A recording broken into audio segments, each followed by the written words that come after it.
All right, so having a look at some exam style questions then. I've chosen these ones because they're a little bit weird and they're a little bit different compared to what you might be used to looking at if you've done some practice questions before. Number one, sorry about the scanning by the way, it just didn't work very well. I can see immediately I've got some 3D shapes here.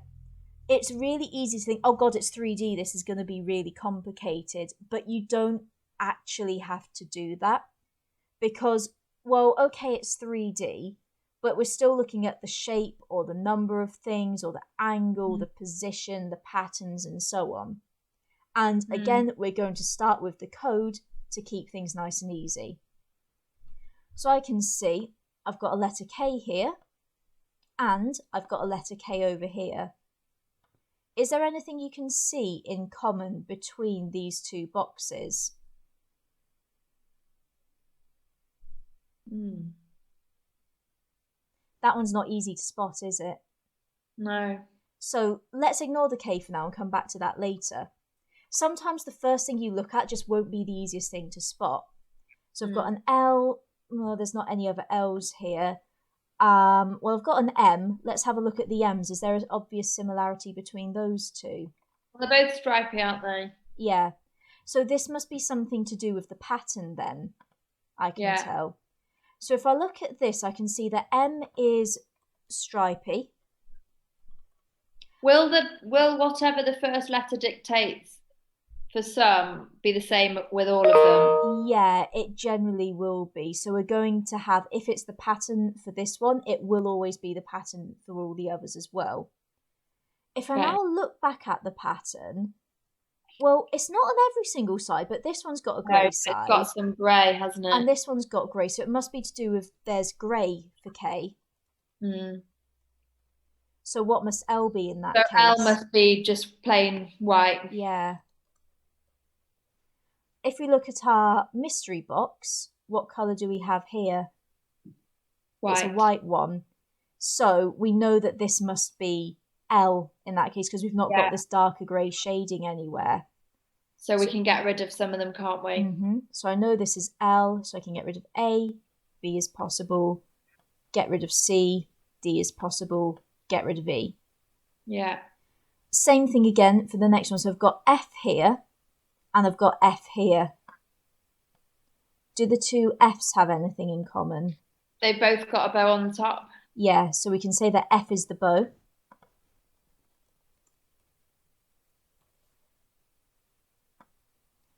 And if I look at the E's, I've got two E's here. What do they have in common? Oh, so they've got a label on the top. And then what must G be? Nothing. Nothing on the top. Yeah. So does this have a label, a bow, or nothing? Nothing. So it must Nothing be. has to be G. So D must be the correct answer here. Yeah. Okay. This is a classic example of the kind of question that gives you a lot of different things to look at or makes one of the elements not very obvious. Mm. So if one particular letter isn't working out for you, don't spend ages agonizing over what it Yeah. could mean. Go on to something else. Okay. This is another example of that one as well. So if I look at the two T's here as an example for question 2, I'm struggling initially to see very much in common between them. If What it's about being go on? Sorry, go ahead, Jenny. No, I was just going to say, could they be split into thirds? Yeah. So I realised this on my second try through of this Yeah. question because if I almost draw an invisible line here, we've got thirds here, Yeah. and I've got 2/3 black over here and 2/3 black shaded over here. If that's something that you're struggling to spot, imagine that you're like me and you thought, I'm honestly not sure what's going on there. And, well, if I look at the E's, that's actually a lot easier to see. The E is half the shape shaded, isn't Yeah. it? So Yeah. that then allowed me to come back to the T and go, oh, we're Yeah. talking about basically the angle of this shape is its 2/3 and it's the amount that's being shaded in.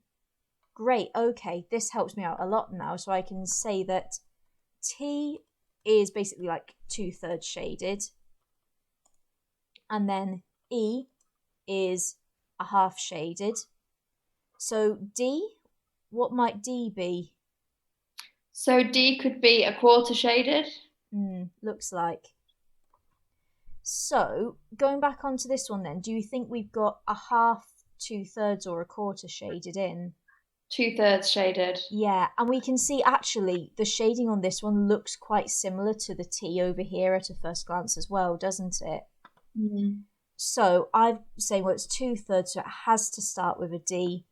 Going to get rid of B, D, and E here. So now I can look at the second section. I've got my R's here. Hang on, Charlotte. If 2/3 is shaded, isn't that a T at the beginning? It is. I do apologise. I was rushing there. That was entirely my fault. Maybe we'll edit it out. Maybe we'll leave it in so you can see my mistakes because I'm rushing. Could be one or the other. I think you should. Because that's exactly what we do in an exam situation, isn't it? It is, yeah. And usually you don't have a Jenny on the other side of the screen going, hey, Charlotte, did you actually do that right, or were you just messing around? Okay, so let's go on to that R then, without rushing this time. So what do the two R's have in common? I don't know. So if we're not sure, let's go down our list. Is there a similarity in the shape? Oh, sorry. Yeah. My mind went blank then. They're rectangles, aren't they? Yeah. Sometimes you spot stuff really easy. Sometimes you have a blank moment, and that's fine because that's why we're writing these things down at the side to jog our memories if you're having a bit of a funny moment. Okay, so R looks like it's a rectangle. How about P? P must be a circle. Yeah. So if I've got R equals rectangle, P equals circle, so what must S be? S must be square. All right, what's our mystery shape? Square. I'm going to go back and double check what I actually did this time. Yep, S is a square. Brilliant. So I know it's got to end in S. The answer to this one then is B. Great. And there we are. That's that done. Brill. Yeah. So always start with the code.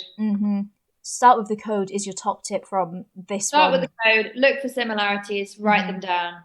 Yep, exactly. We don't care about the differences in these shapes. They're not interesting to us, unlike with some of the other questions. It's all about similarities. Great. Well, all right, Really well, hopefully you all found that really helpful. We'll get some more videos up about some different non-verbal reasoning topics soon. And we look forward to seeing you then. Great. Thanks, Charlotte. Bye. Bye.